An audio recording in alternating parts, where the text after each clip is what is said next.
Hi, I am Guy, the Dredge Guy, and I'm going to show you how to use the VMI Edge Dredge Calculator app for Apple iOS and Android devices. In this video, I will cover how to use the Slurry Calculator section of the app. I will start by selecting Slurry Calculator from the home screen. The Slurry Calculator section provides calculators for pumping slurries. You may select from 5 different calculators by simply clicking on the drop-down arrow on the far right beside each calculator. For example, I will select the arrow to the right of specific gravity of slurry. You now see that the calculator has expanded. You enter your inputs into each of the green boxes for each variable and click the Calculate button in blue for your results to appear in the red box below.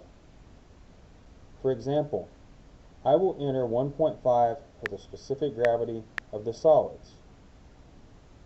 I will enter 1 as the specific gravity of the liquid, since water is a liquid I will be dredging in.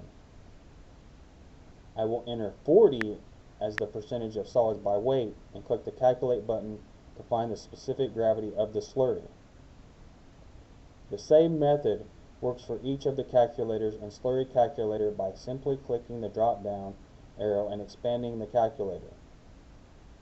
Click the up arrow on the right side to minimize each calculator you desire to minimize. This now concludes the tutorial on how to use the VMI Edge Dredge Calculator app Slurry Calculator section. I hope you find the app very useful in assisting you with your dredging needs.